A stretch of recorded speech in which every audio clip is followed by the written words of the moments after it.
the data that we have on Helpbridge. I'm Yasha. I'm the building performance analyst for immersion design.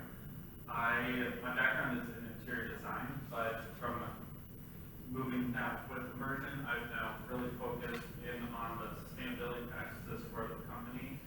I'm also part of the Cincinnati 2030 district, and through the 2030 district, I was included and involved with the health occupant pillar, which is a new pillar for the national model for the 2030 districts. And we are looking at it as a way, as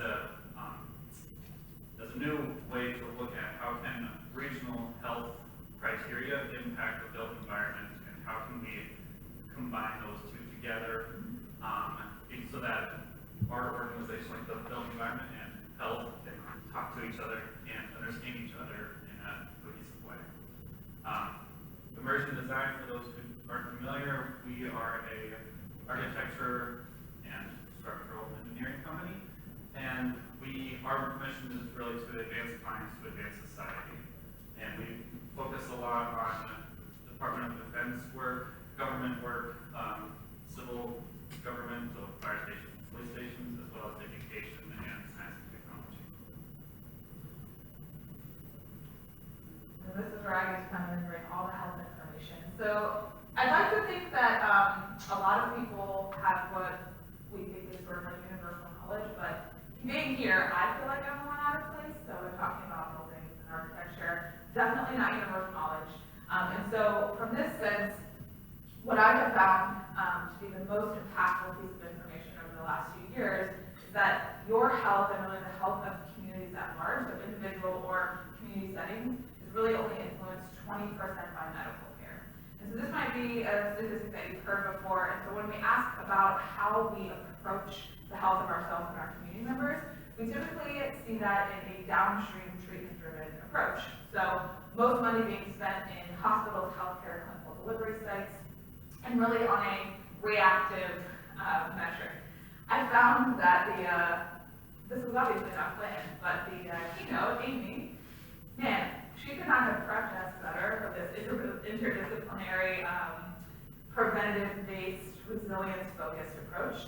Because if medical care is only accounting for 20%, then we really have to start asking, what is that other 80%? There is some linkages to genes, so there are some things that are transferred throughout families.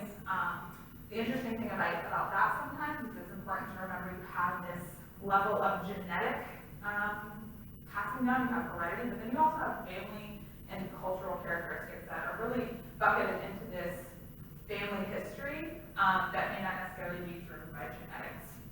Lifestyle and health behaviors is also part of that. So these are the choices that you make throughout your day.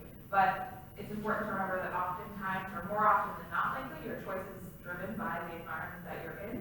And so I think this is a great example. If these chairs were a lot closer, you probably would have a lot less choice on how far away you are from your neighbor. But this other section right here, physical and social, is really the one that we are working together on. And this looks like a large chunk of this pie. But in the world of healthcare and public health, this gets divided up into a couple of different ways. The other thing I will say about the state of health is there are a variety of different reports that are released nationally, but particularly here in the state of Ohio, that showcase this health value, or the state of our health.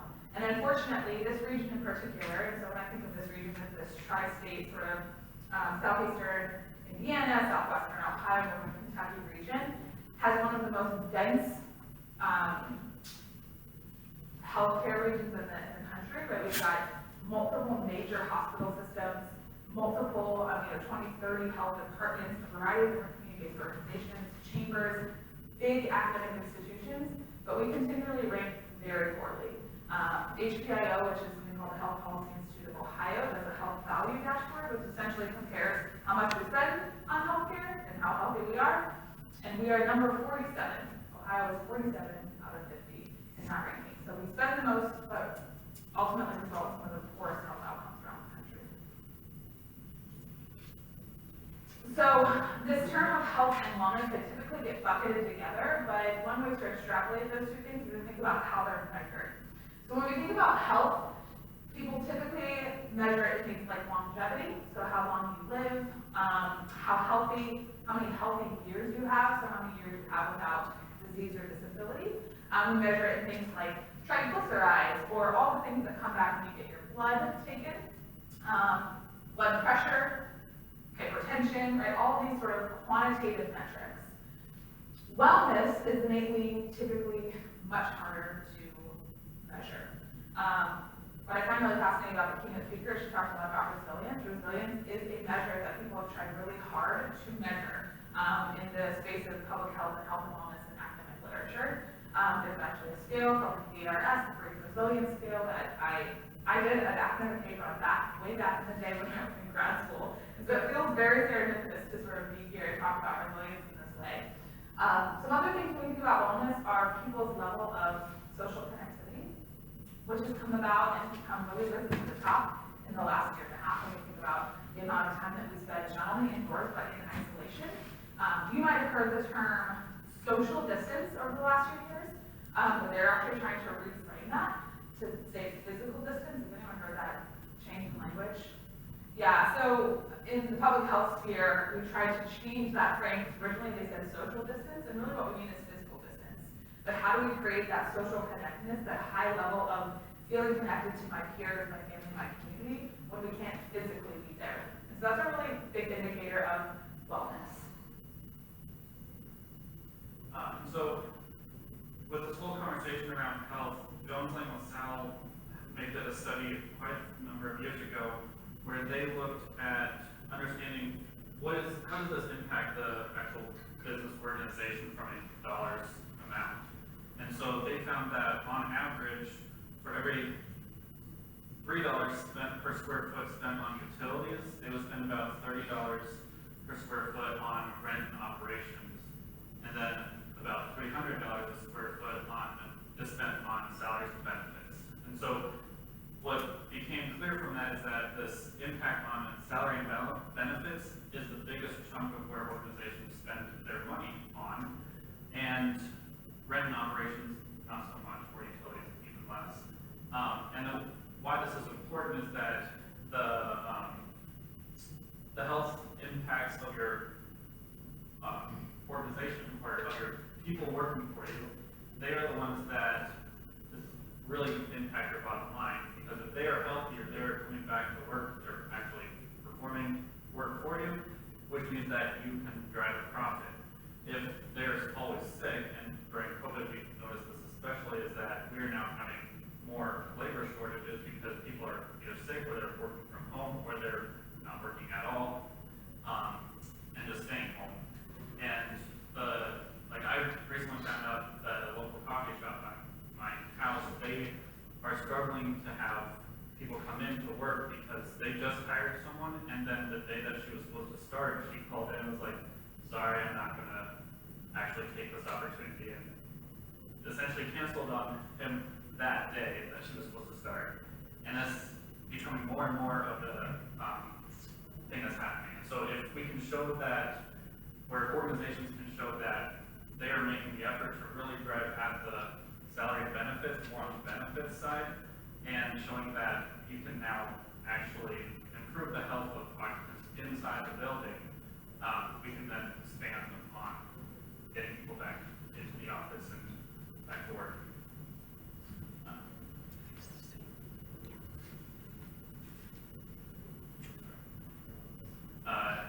And so what we did here in Cincinnati is we looked at what are those major health concerns that are plaguing our area. And as Lauren mentioned, we used the community health needs assessment, which Lauren is going to explain in much more detail. But it essentially, from a summary standpoint, it looks at what are the major concerns for health in this area, and it's an every 3-year cycle. So, Lauren. Yeah. So back in 2010, with the Patient Protection and Affordable Care Act, there was a stipulation outlining that not-for-profit hospitals, so anyone with active status, is required to complete a community health needs assessment every 3 years to understand the top needs of the community in which they serve, and then write up a data-driven report, produce an implementation plan that says how they're going to address those needs. So in theory, this is a pretty good opportunity to take a nice, good, data-driven look at why people are sick and dying in your community.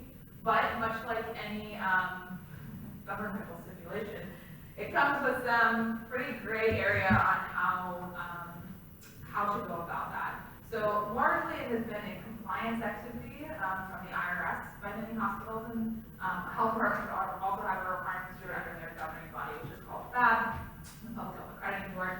But largely this started with hospitals, and with the lack of regulation beyond IRS compliance, there really wasn't any motivation, dare I say, to go beyond just sort of very baseline data. So over the last decade or so, as this happens every 3 years, there's been a much bigger push to use this as a really, really action-driven document that could truly change the face of health and healthcare for our community members. So the one that you're seeing up there is the one from 2019. We actually will be publicizing the 2021 report in about 6 weeks, hopefully, as long as everything goes accordingly. And what is really interesting about this report, particularly for the state of Ohio, is that the Ohio Department of Health, so our state health department, has put an additional requirement on hospitals and health departments on the local level to create alignment. So the state does a health assessment too. It's called the SHA, State Health Assessment, and they create a complementary implementation plan called the State Health Improvement Plan, the SHIP. So in my world, we have the SHA and SHIP, and that is sort of the guiding document from the state of Ohio on the state of health for our state, right, the state of our state. And then also, what are those data-driven, evidence-based practices that will help move the needle on health outcomes for our region? We have taken it as our own opportunity to create a regional report. So what I think is so fascinating about this, and this particularly this connection, is that every hospital, not system, but location and facility itself, is required to do this. If every hospital in this 26-county region did that, there would be 40 different health assessments. Every health department would do one, there would be an additional 26, and then you add on FQHCs, the federally qualified health centers also have to do one, which really is a completely different story. But we would have somewhere in the range of like 70 different health assessments. So we have come together and we do it in this collaborative fashion. This interdisciplinary, multi-stakeholder, multifaceted approach to data collection across the 26 counties to produce the most informed report that we can. We have a community survey, we do a survey of providers in the region, we do focus groups and interviews, as well as an extensive literature review on the already data sets that are collected from like the CDC, for example. And from this, what we try to outline are very specifically why people are sick and dying, so the health conditions or health outcomes that are most prevalent in our region, what is impacting those, so what are some of the, we'll talk about this here shortly, some of the social determinants of health, you might be familiar with that term. So what are some of these social things that impact our health, knowing that it's not just medical care, right? It's that bigger chunk of physical environment. And then what are some of the root causes? What are some of the systemic things that happen, some of the system changes that need to be impacted in order to truly change how we approach our health? And so we will be finishing that up, and we will be releasing that in November, hopefully. I think I'm next too. Yes, surprise, we do have preliminary results. I know you were all just like itching to know what happened, right? So here's the deal. What's really not that surprising from the previous report in 2019 that Yasha and the team used for the 2030 health pillar is that to see changes in huge amounts of data, big populations, it takes a long time. So if we wanted to see a reduction in cardiovascular disease, but for example, we would probably have to look at minimum 5 years, if not 10. So we look at these large buckets of health outcomes. And so the important thing to note here, and the reason for this distinction between the two, is that CVD, mental health, chronic disease, lung conditions, which are the top 4 reasons that people are sick and dying in this region, are really the outcome. This is like, I'm down here, oh yes, are you guys down here, downstream? We're down here, people are already sick, people are already dying. How do we solve those problems when we start to move upstream? We then link it into something called the social determinants of health. The pie chart that was presented is essentially that. It's a high-level visual image of SDOH, which are essentially where you live, work, and play is highly influential for your health, beyond your ability to seek medical care. In this particular data collection process this year, we took it a step further and we bucketed what are the 5 SUH categories that you see listed here. You can see both neighborhood and built environment is on there. But economic stability, healthcare access and quality, and education access and quality were the top 3 things that were most influential to people's health. So for example, economic stability is having enough food to eat, having safe and stable housing, and having enough money to pay your bills. And when those 3 things were missing, when people did not have high quality economic stability or high economic stability, they were more likely to seek treatment or to report having those conditions. And so innately, if we want to solve these big, huge societal problems, we have to look a little bit more upstream. Social connectedness and the neighborhood built environment also were impactful, just not at the extreme level. And Yasha and I actually talked about this. He was like, uh-oh, I feel like this is a bad sign. We're giving a presentation on the built environment. And what I was trying to explain is this is really, these things are very interconnected, and so we extrapolate them for data purposes, like to have confidence in our statistics, but there's a lot of interconnectedness that I will talk about here. Oh, I'll just talk about it now. You forget what we're here, so I drink sometimes. So, these 2 frameworks, and I'm not generally one to put frameworks on a PowerPoint because they're kind of hard to read, but what I think is important about this is this on the left is from the Kaiser Family Foundation, and this is how the world of health and healthcare really describes the social determinants of health, are in these broad scoping buckets up at the top. If you look at neighborhood and physical environments, housing, transportation, safety, parks, playgrounds, walkability, and essentially just your geography, like where you are, there are a few other determinants that really can be broken down. So you look at economic stability, employment, medical bills, expenses, income, and debt, and then you have food, hunger, and access to healthy options, as well as community and social connectedness, support systems, community engagement, stress, discrimination, social integration. So there's a lot of overlap in these. For example, you think about economic stability and employment. We're curious about how much you make. Do you go to work? Do you work from home? How do you get there? Could you interact with people to get there? So it's not necessarily a one pillar. They go together. The other thing that's important, and really this connection that makes it critical to understand things like the built environment and our social connectedness as it relates to our health, is this image on the right, which is from the Robert Wood Johnson Foundation. They're one of the bigger names in health and healthcare. And they've created this wonderful framework that is really showcases the pie chart, but it breaks it down a bit more. And so if you look at the green box at the top, those are the outcomes. That would be your cardiovascular disease or mental health and your lung conditions. And those are measured essentially in how long you live and how sick are you, quality of life and length of life. But when you look at the physical environment, it's got 10% air and water quality, housing and transit, but then you go up and look at the social and economic factors, which is 40%, education, employment, income, social support, community safety.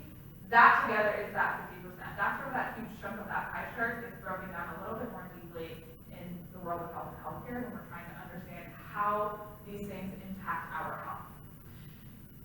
To bring it up one more level, you see the health factors on the left, then more so policies and programs. And that's really where this interdisciplinary relationship, the work on 2030 and the Health Code Launch starts to tap into, is what are the policies, programs, and practices that people that work in buildings or own buildings or manage buildings can put into place that have this big impact on people's health. So one example that's really good in this downstream approach, and we talked about this, you might have heard this too, is this guy standing on the side of the river, and he just sees this person drowning, and goes, oh my God, this is terrible. So he jumps in and he saves them. 5 minutes later, oh my God, there's someone drowning. So he jumps in and saves them. And he just keeps saving people. And finally he's like, what the hell? He walks up, and the bridge is broken. But this is the bridge. People stop falling in. Right? So the idea of this downstream approach is treatment focused, pay attention to why people are sick and just try to get them just keep them from being sick. The upstream approach is like, let's prevent people from getting sick in the first place. So the other part, so this was all really public health. Like, there's a lot of data that comes in from there. And so what we then started to look at as well is then, this is all like me being at home, kind of like how am I at home being impacted and how does my health contribute to the greater Cincinnati region. What we also started to look at is where is the money being spent for business owners from insurance claims, and what are those insurance claims mostly focused and dialed in on. And so we partnered with the insurance company. They wanted to remain anonymous. But working with them, we also found out that even for them, musculoskeletal and sort of those cardiovascular impacts were the biggest areas where they got claims or had to pay out claims. And so using both Lauren's knowledge and then also this understanding from where insurance claims are being used, we then started to ask the question, which is kind of our entire question for this entire presentation, is how can the built environment actually mitigate Greater Cincinnati's pressing health needs? So you may be asking yourself, like, why have I just listened and learned a lot about public health when I'm an architect? And so this is why we wanted to answer this question and really focus on, like, how can we use what we do on a daily basis to help Lauren with her work, as well as help ourselves when we're inside those buildings. And so what we started to do is we looked through the community health needs assessment, both the 2019 version and then the 2016 version, and we started to pull out everything that Lauren was just talking about related to what are the major categories of health issues that we're running into, and then how are they cross-referenced with the insurance claims data. And so this is an example of just taking one of those sections, chronic disease, and then figuring out what those issues are. So asthma is a big issue, hypertension or lower back issues, as well as headaches and migraines. And these are common things that we run into the workplace as experiencing. We may not necessarily file a complaint that I have a migraine, but I know in our office we've had some people complain that they have migraines and then they'll go home for the afternoon or something like that. Or they'll turn off lights just to help with mitigating that. But it's not an official insurance claim thing. And so what we then started to do is looking at how can we actually fix that problem, taking, for example, the migraines. How can we fix that problem and identify the root cause of it? So lighting is the main reason why we have migraines. And so looking at what kind of lighting actually impacts it, and how can we start selecting better lighting that will then reduce the amount of migraines people experience. And we did that for asthma, allergies, migraines, any of these various different things, just to see how can we actually build physical environmental strategies that help mitigate these. And we then also started to split it out into what can be done from a new construction, we're brand new, you're putting everything from the very beginning thinking about it, versus what can you do in a renovation or retrofit aspect, and what can you do from an operational standpoint. And so that's what those last three columns are related to, is the design and operations and the potential strategies. And so going through this process, we came up with some of the main ones that we feel from an office strategy you could do. This is anyone here from P&G? Well, that's unfortunate. This is P&G's gym. So offering office exercise areas or exercise facilities is a way that one can start to encourage exercise, like helping with that hypertension and lower back issues. Better filter systems are a way that we can start to address asthma and allergies, and especially now with COVID, like start helping with all that. Walking meetings is another way just to get ourselves out of our seats, just moving around, getting the blood flowing back through our body. One of our clients, any of you are familiar with enriching spaces, they are in a well-platinum building, and they actually have, every 2 weeks, they have on-site yoga. They just recently started that up again, and their employees, they love it. They love having the fact that on Thursday mornings, they come in and they have a yoga session in the morning. Height adjustable desks, that seems to be the new norm. But this is an easy one that also allows you to get up, sit down, kind of like around while you're in your office. Circadian lighting starts to get very interesting with the science behind it.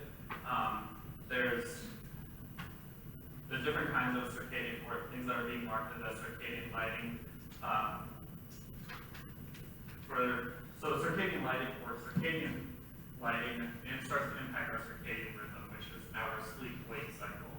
So I guess the question is, how many of you experience, like, when you're outside an entire day, how many of you feel more tired at the end of the day? Or earlier in the day, if you're like outside, just outside. Yeah. So what's happening is that the sunlight is actually starting to impact your melatonin levels and is suppressing them. So that means that during the day you're actually much more awake, and then once the sun is starting to set, those melatonin levels are rising, so then you're starting to become more sleepy and you have a better night's sleep. Right now, with the LED lights that are currently on the market, they are not having that specific sunlight nanometer blue range that is starting to suppress that melatonin. And so we're constantly in a twilight zone kind of feeling where our body doesn't know, are we awake or are we going to bed? And it's kind of blah. You're functioning, but not at your optimum peak. So circadian lighting starts to actually impact that, and what I would really recommend is try to get as much natural daylight into your building first, because it's free and it's passive and it's better for you. And then in those areas where you can't, like in this room, start looking at circadian lighting, which tends to be more expensive, but it also brightens and wakens you up. And then also use certified cleaning products that have low volatile organic compounds and low other hazardous chemicals that you breathe in. And a lot of these can be also transferred to your home, such as the cleaning products.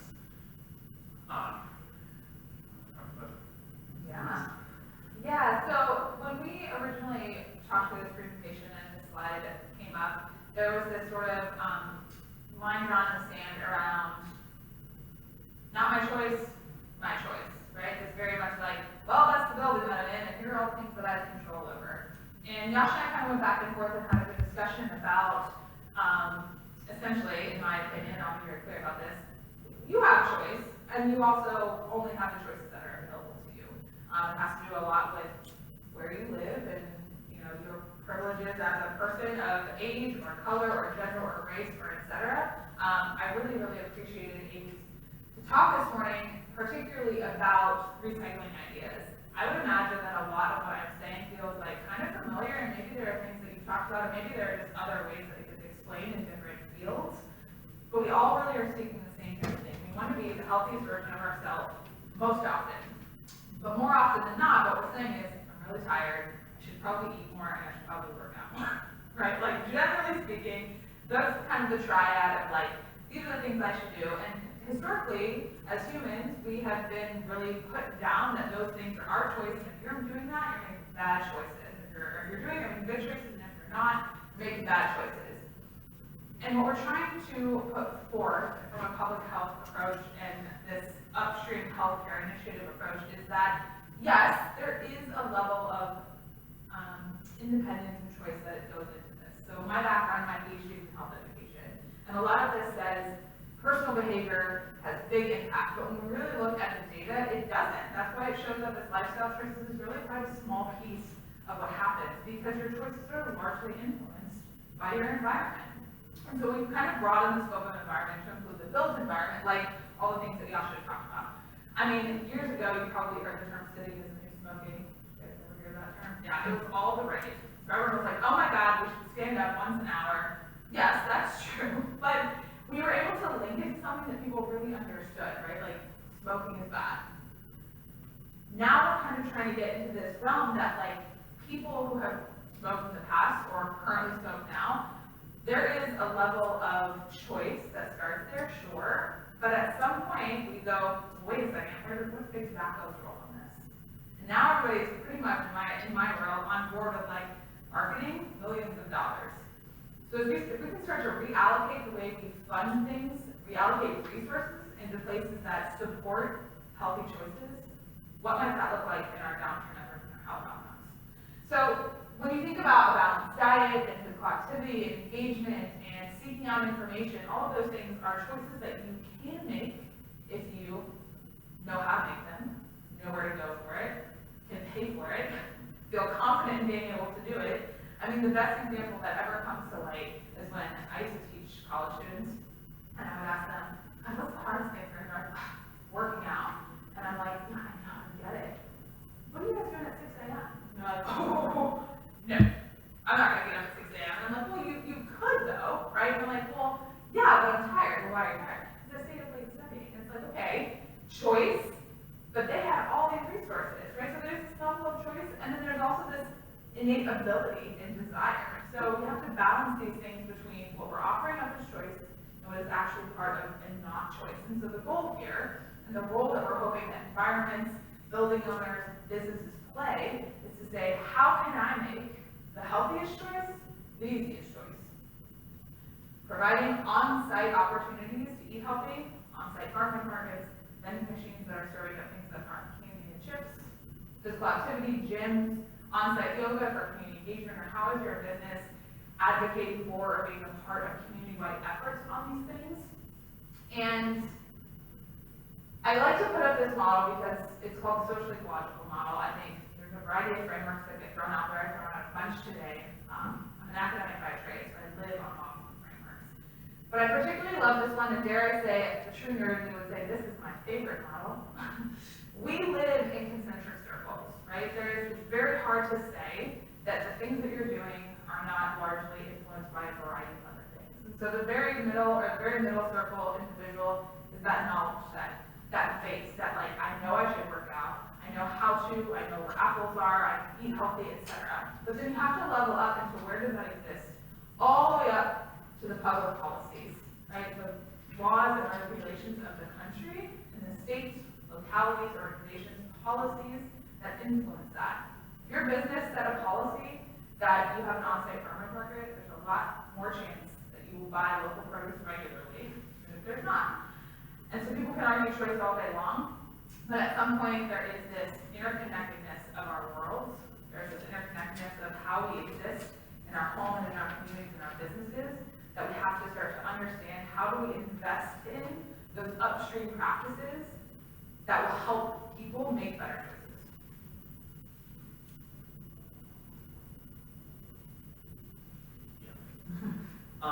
And so from looking at those upstream choices or upstream impacts that we can do as architects and engineers, we can start to nudge that choice, as Lauren said, to make the healthiest choice the easier choice. And so we can do that by looking at various different rating systems that exist. So these are some of the more popular rating systems that are currently out on the market related, that also have a big relationship into health or well-being. And so while we, for the 2030 district, while we created these various different strategies, we didn't want to just arbitrarily be like, everyone has a standing desk because we said so. Like, no one's gonna take us seriously for that. So what we've done is we actually looked at, okay, what are those scientifically based research and standards that are out there, such as these, that actually have those physical or built environment strategies in them, and how can we actually leverage that for what we're encouraging our own organizations to actually do. And so we really looked into the well building standard as our sort of go-to rating system, for lack of a better term, because the well program really has about 10 years of research and development behind the standard. And so every single feature within that standard is tied back and linked back to actual research that has been done globally related to what they're suggesting. And so Craig Stevenson in the back is going to love this. Things related to daylight, there's a whole bunch of daylighting studies out there that have been done all over the world independently from each other, that there's just a lot of data about it. So if we can start bringing in natural daylighting, because there's an actual health benefit to it, not just for our own mental health, but also from a thermal reduce your energy consumption because you need to use less lighting, and also it's a passive strategy on how to get this free light. Why do we need to pay for light if we can bring it in for free? And it has a whole bunch of other benefits for our health because now we can look outside. We know what time of day it is. We can see the trees if we happen to put trees in the parking lot, or parking lot, which is not great, but you get the idea. Like, we can start to actually look at nature and be connected back to nature, which then also brings into that circadian rhythm back into it. So we started looking at how can we leverage these various different rating systems to actually start to inform our recommendations for what we would want to present to the 2030 district as these are what we find would be the best impact. And then we also tie them back to the actual health impacts from our region. So these are customized to Cincinnati region with all this background information. And so we also didn't want to just rely on just one standard because some standards relate back to different research. So we looked at FIPA, which is that first health impact categories, and that really looks at community. It covers a broad range of different health impacts. So it looks at impacts to community health, reduces morbidity and absenteeism, supports social equity, et cetera, et cetera. And it does this through various different strategies that they recommend. The well building standard, which is this lower one, is based around 10 different categories which relate to air quality, water quality.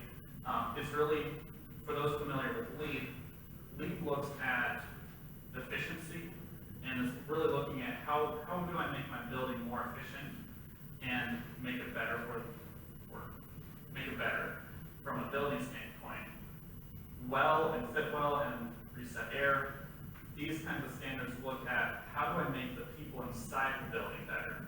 And because that's where, from our chart at the very beginning, that's where we spend the majority of our money on as an organization owner.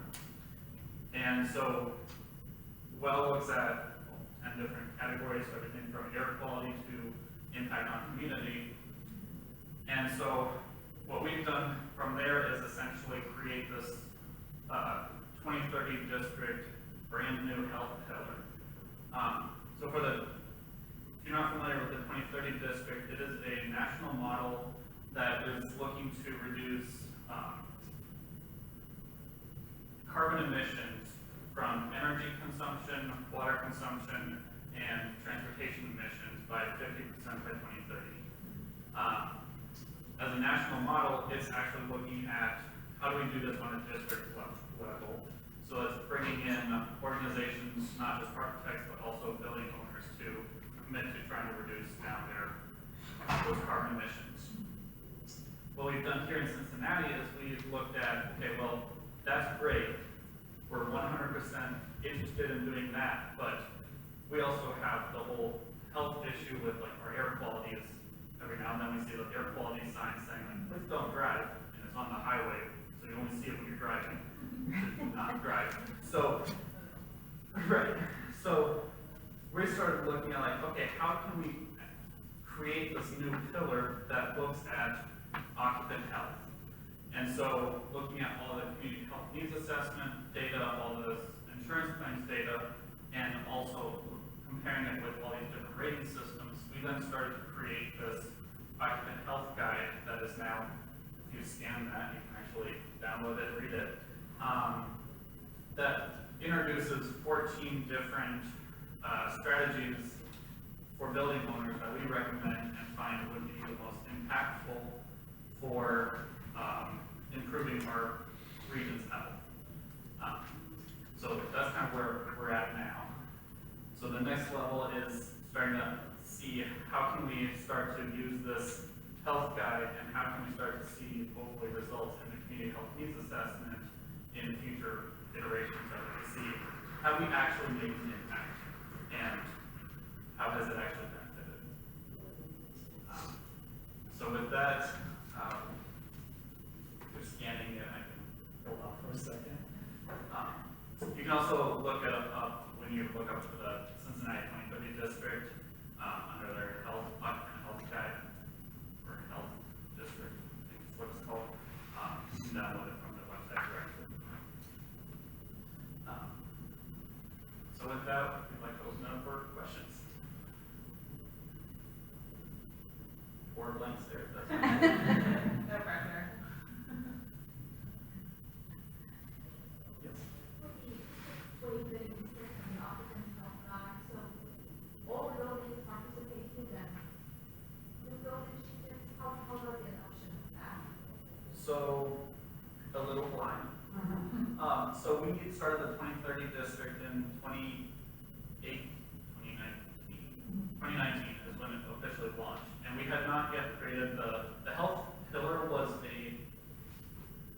an idea that people also committed to. They just didn't know yet what they were committing to.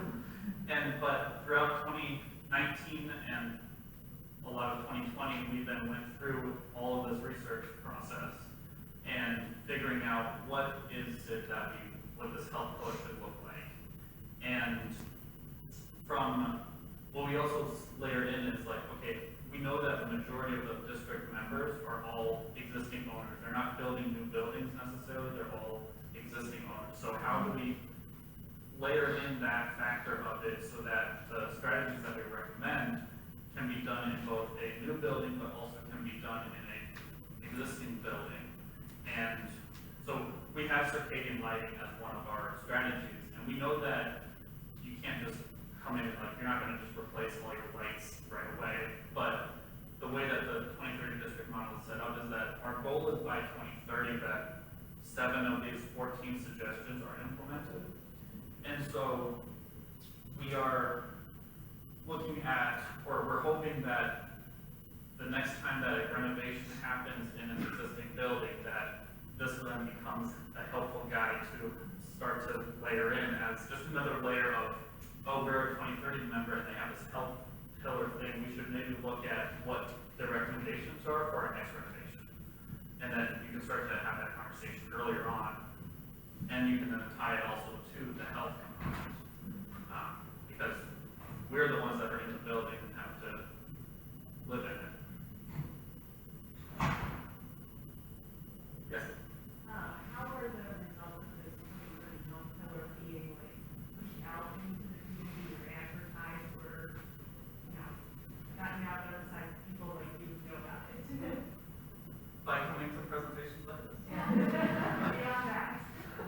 We are trying very hard to push it out through the social media, and there's a Newsy documentary that's about the 2030 district, and they have a small segment related to the health pillar component of it. If you have any great ideas, feel free to let me know. There's been a few press releases, and there's been a few opportunities to launch. Unfortunately, most of those have been virtual at this time. So I think it's given a second. Yeah.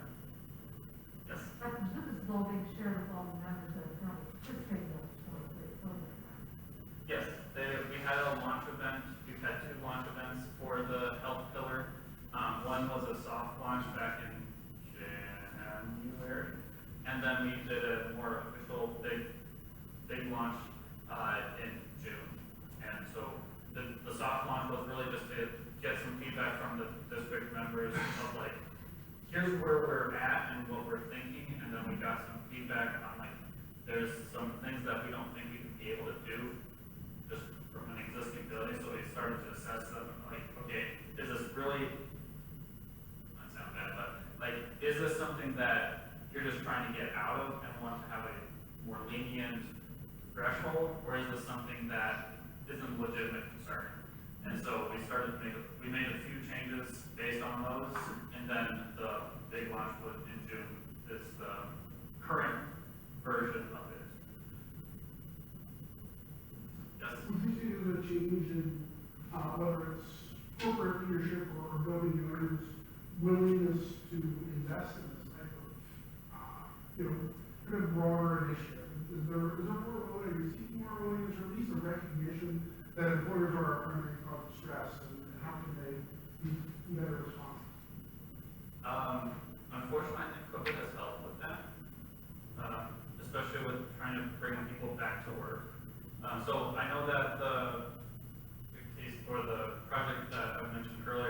the Well Platinum project, she has found that she's actually hired 2 new people because she's now a well certified building. And they were drawn to her because of that fact, and because that she can offer that health component to her employees. And University Spaces is kind of leading that charge, or it's led that charge, is that? Right now, they are leading that charge, yeah. And that project was unique in just the timing of it, because that project started before this 2030 district health part was even a discussion. And so it just happened to coincide very well together. We could do a lot of testing with that project and see how it would actually impact the final guide. Okay. You're sort of tied to this manager and incentives that can be paid from any funding to encourage activities. So I know what I think, officially, not that I know of, but my response to that is the incentive is that you have healthier people in your buildings, higher productivity, lower absenteeism, better work. Ultimately. Maybe it's hard to say that, but good. Yeah, not to my knowledge. Something that we would like to start exploring and understand how to do, but right now, not to my knowledge. Yeah, and I think to your point before though, right, like these folks and these owners agree to be a part of the build up of this health pillar, so they see value in it. And moreover, because of COVID, albeit as terrible as it is, see even more value. I mean, people want to be in spaces where they feel safe and healthy, and so there's a lot of sort of ROI investment in the people, which is, I think, one of the bigger business cases for it. Right. I have 2 questions. First, nice presentation. I'm bought in. I agree with what you guys are doing, and I commend the effort. The 2030 district, to my knowledge, typically requires reporting based on Energy Star portfolio manager metrics. Are you modifying a reporting to deal with what you're talking about here? In other words, are you starting to track those buildings that are implementing the recommendations that you recommend? That's my first question. My second question is, what does winning look like? Do you have a feedback loop on determining where's your critical mass? How do you guys convert that? Because the incentive questions are all good, but you need proof of concept on those first to get that incentivization. So for the reporting question, we are developing how we're going to be tracking that data. We have a data metrics team that we've been now talking about 6 months on how we're going to do this. We have a preliminary concept idea in how we're going to be tracking this. From a very high level preliminary standpoint, it's really just, has your organization implemented 7 of them? Great, you have successfully met what our requirement was. What we are trying to understand though, because 2030 district does have a district sort of report every year, we are trying to understand okay, how can we start to translate that into X number of square feet have now implemented it. Yeah. And what we realized through discussions is that metric of X number of square feet might not be the right metric to use. It might be more applicable to be X number of people impacted. How? Or is this what we're considering as our metric? I'll tell you the tough thing of that changes from buildings to people, and it's really hard to do this with people. Public health tries to do, we often get asked in a lot of our grant funding, how many people will you impact? And it's a really hard measure. Some of the things we've talked about before is allowing the first half of this decade to be process driven. Are you implementing these? How often? How much? And how much investment into it? Some of those quantitative process driven metrics to try to show how people are trying to move the needle. Theory of change being that if you do these things, then these are the results that we all see. We talked a little bit about surveying occupants in the building on their health, self-report data, which is relatively reliable most of the time. But because of the, how people travel, or rather now even don't travel, right? Their health is impacted by so many things, right? How you get to work, public transport or car, then you're there all day, but then you are on vacation, you're at home, you will cross jurisdictions, so there's a real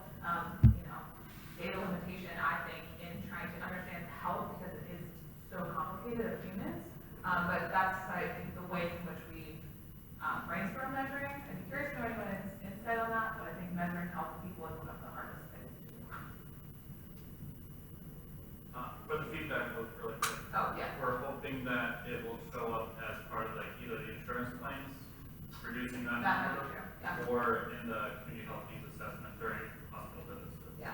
The SMPs in our Absenteeism, Yeah. yes. We don't quite know yet how to track that because at an organizational level they can track it, but we don't know if they are willing to share it with us.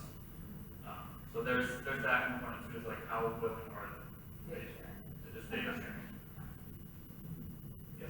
Have you looked at reach out to the health insurance companies, the big health insurance companies, to see if they push incentivizing anything? We have some do to some extent already, but not specifically this.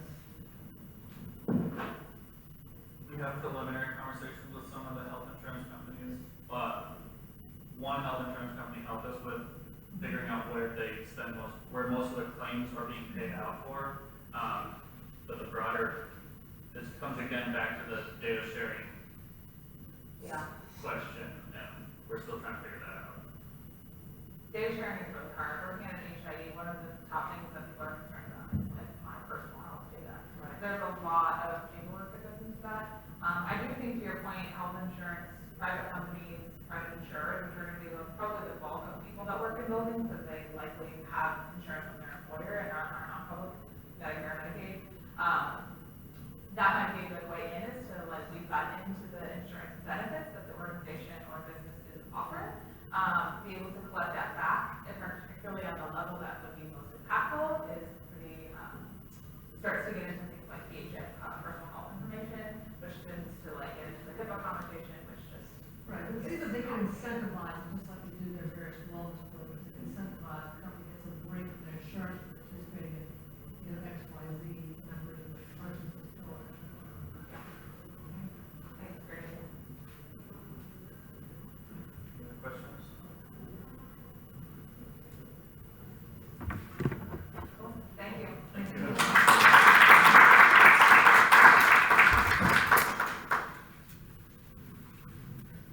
Thank you, Lauren, for that insightful presentation. Think about the bridge, healthcare, and buildings. All the bridge metaphor. Was interesting. Reminder, before you leave, if you didn't sign, up in the back, make sure you sign. We're gonna do a 30-minute break now. I encourage you to look at the booths and talk to as many people that you don't know as you can. And then we're back at 10:45. So the second breakout.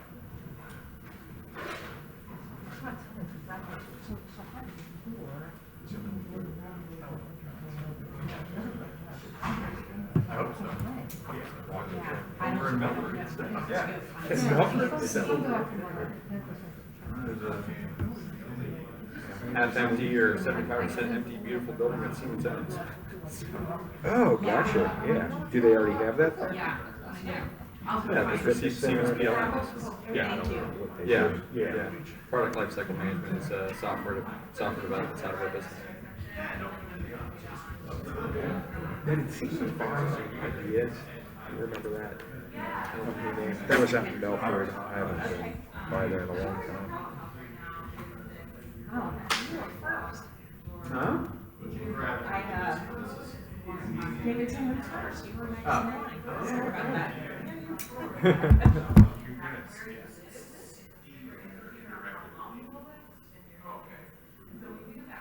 I guess I'll do this.